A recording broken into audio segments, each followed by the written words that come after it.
For our next step, we're going to implement a goal height system. We're going to have some goal height that we keep track of. We're going to be able to change it, increase or decrease, and we're going to say that that goal height is relative to our current height off the ground, not our absolute height in the world coordinate system, so that when we pass over some sort of ridge or slope, we won't run into it instead of going over it like we want. Our first step is going to be to add in a member variable to keep track of our goal height.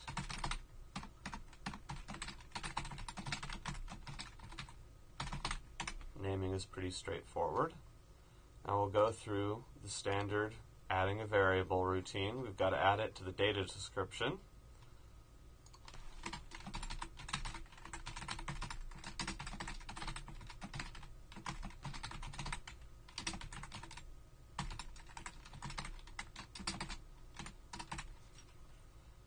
And then we need to initialize it.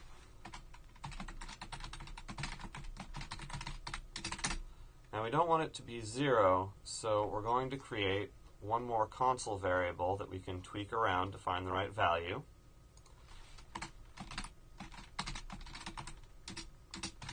And we'll call it jet default height.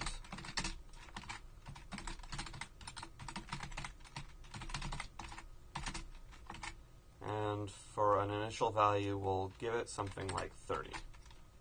Sort of a large value, but it'll definitely be a noticeable lift off of the ground.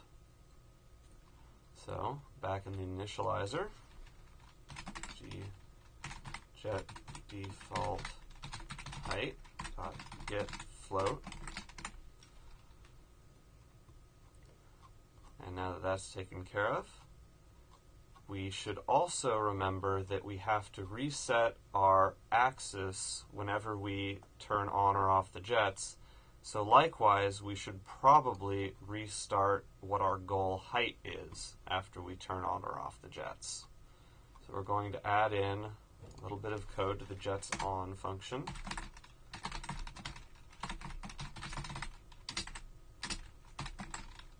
Jet default height get float. Now then, our next step is going to be to add in some sort of key recognition. And we'll do this in our parse controls function. Say if my buttons in jump, then we will increase our target height.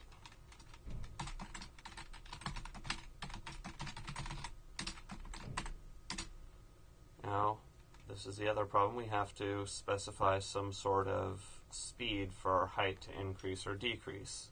Now, just to err on the side of caution, we're going to add in one more console variable.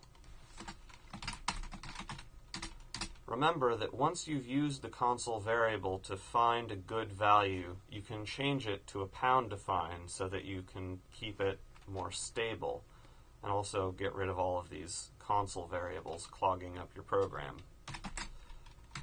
We'll call it jet height control.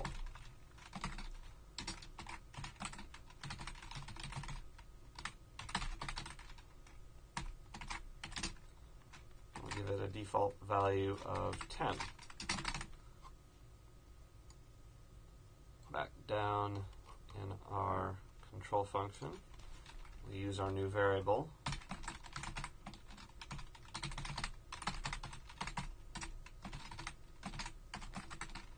And don't forget to multiply it by the frame time. Copy this. And instead of adding, we will subtract, and we'll be looking for the crouch key, which, if we take a look in our trusty inbuttons.h, we'll see is in duck.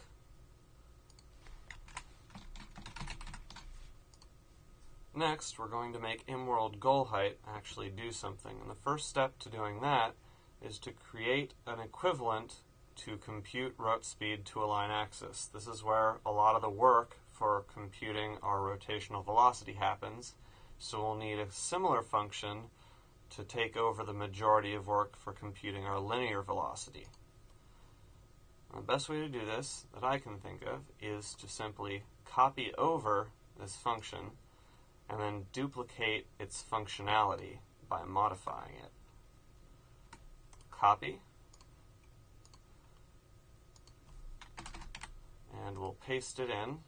We'll have a new local function, and now we just need to modify this function so that it'll have the same functionality but for a linear velocity instead of an angular impulse and various test axes. We want it to return a vector, and instead of test axis and a line axis, we simply need a float test height and a float goal height. We still need our current speed, but it's a vector instead of an angular impulse. And we still need all of these constants. All right, up here, let's take a look and see what the purpose behind all of these statements is. The rotational axis is the cross product of the test axis and the align axis. This produces an axis that is perpendicular to both and will be the direction of movement. So we need to create a new vector, and we'll call it the movement axis. However, it's not equal to the cross product anymore. In all cases, when we're calculating a velocity to align heights, our movement is going to be straight up. While we're up here, we should also change this function name to be more reflective of its purpose. Say compute velocity to reach height. Now this section is a lot of calculation to figure out what the difference between the two axes is. So we're going to replace it with a very simple function to calculate the difference between the two heights. We'll call it distance, and it's equal to our goal height minus test height, or in some mathematical terms, the difference. Next, we are creating our output. This is going to be a vector, and it's not angular velocity, it's linear velocity. Let's replace it down here and down here as well. One more time. Now, we don't have a rotational axis, we have a movement axis. And we still want to scale by our scale variable, and we don't want angle, we want distance. And we still want to subtract a damping constant, and we still want to scale our current speed along our movement axis. If we were moving very straight forward, that wouldn't have any impact on our height, but if we were moving along the up and down axis, we would have to take that into account. And that is what this statement does.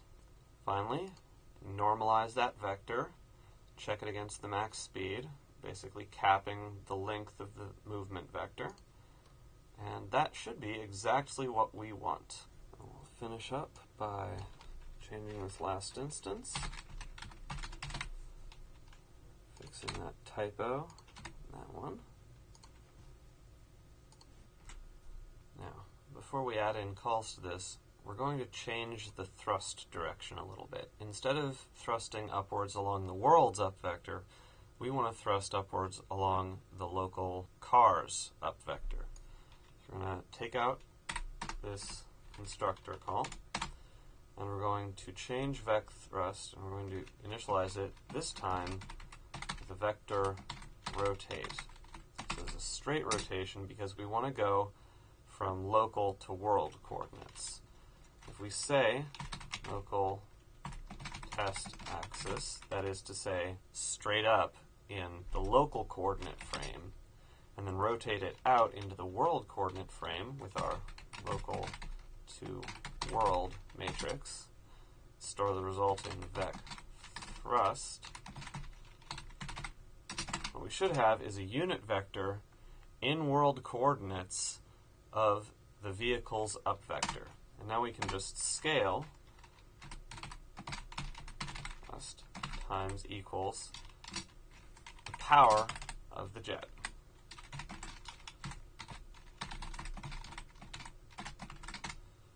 Now this is all in world coordinates, so the next thing we need to do is set up the variables that we'll need to call the new function. The first one we'll need is our current speed. For the sake of symmetry, we'll call it ln velocity, and we'll pass it in right here. Save that. And before we get too much further, we're going to run into a problem calculating the height. Now, what we want to have happen is make it so that if we're floating along and we hit an incline, we will go up with the incline. But this means that we have to look down constantly and see how far off the ground we are. So we're going to need to make a function to do this for us. And it's going to have to be a member function. So back up here, make one last function. It'll return a float, which is how far off the ground we are. We'll call it get current height. We don't need to pass it any parameters, we'll just leave it at that. And we'll put it right up here.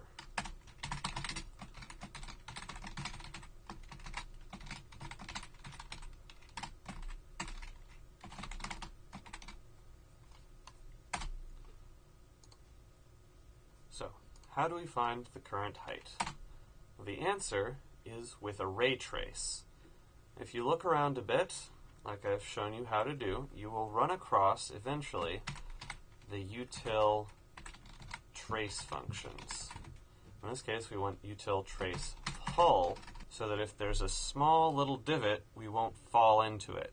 This way, we'll project a square onto the ground and we'll use the tallest height in that square. Now, we're going to need to define the dimensions of that square, and that will determine how sensitive we are to changes in the terrain's height. So we're going to add in a new console variable to do that, since it's very gameplay sensitive and likely to change. We'll call it jet trace size. Jet trace size. And we'll say 10 seems like a good number. We can always increase or decrease it later. Now, back to our get current height function. Trace hull, as you can see from this prototype, requires a start, an end, the hull min and hull max extents, and a mask, an entity to ignore, a collision group, and a trace t to store all of the results into. So let's go ahead and create some of those variables now. First thing, we'll need two vectors to store the end and the beginning. Vec origin, vec end. Now vec origin is pretty easy. We can just call get absolute origin. There's vec end. We want to have the same x and y coordinates. So we'll say vec origin dot x, vec origin dot y. But for the z coordinate, we want it to be straight down as far as we can go.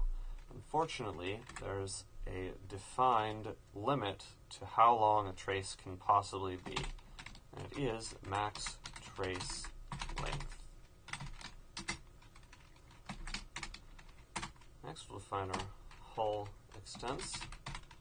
After hull min, say g jet trace size get float,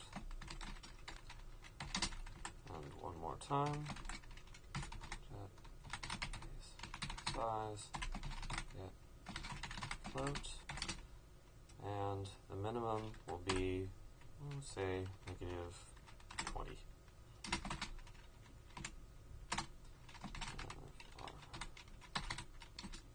Oh, no, we want this to be 0. We're tracing down. Our hull max will be the same, more or less, except this time we'll have a positive z-coordinate, and all of these will be switched to positive. Now then, we can enter our arguments into trace hull. We want back origin. Let's activate IntelliSense.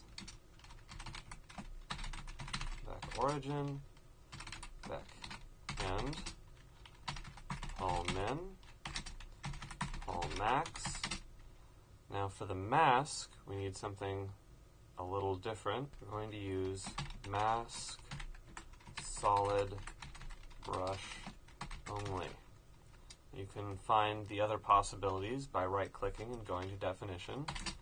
We want to ignore this, so we won't run into our own object. And the collision group is going to be collision group none. And finally, we're going to fill a trace object called tr that we'll create right here. Alright. Pass that as a pointer, like we need to. And finally, we will return trace dot end position dot z minus trace dot start position dot z. And just to be absolutely sure that this is a positive number, we'll use fabs.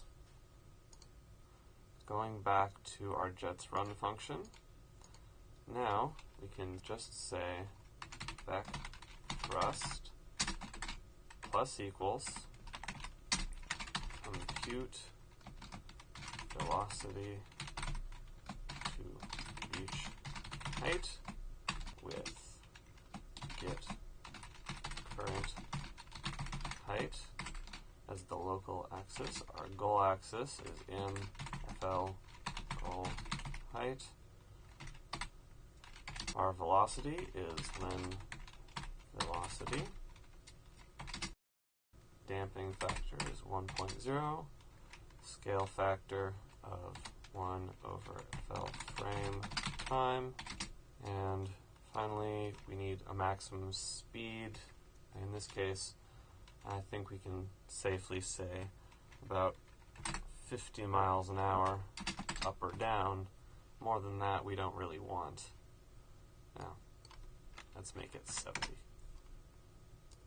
Again, we could make a convar for that, but it's not a terribly relevant gameplay value. Once we've done with all that, all we have to do is plug it in. So, let's save this. Let's build our solution. Find any problems. Nope.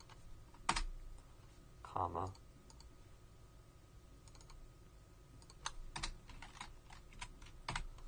Typo. Typo.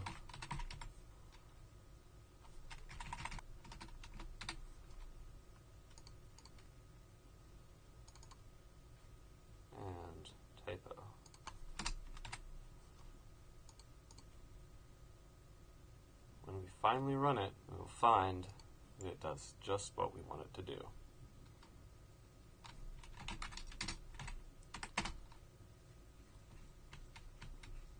Let's hop in our vehicle.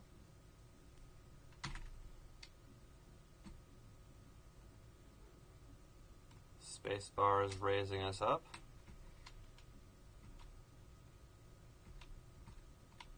And will you look at that? Just like we wanted.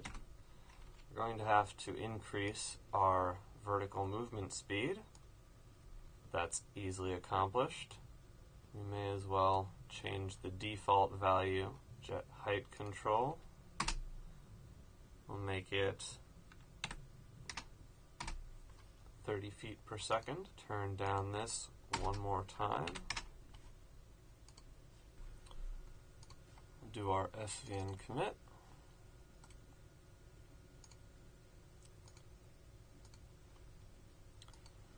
And now we have a fully operational Jeep. The only thing left is to pretty it up a little bit.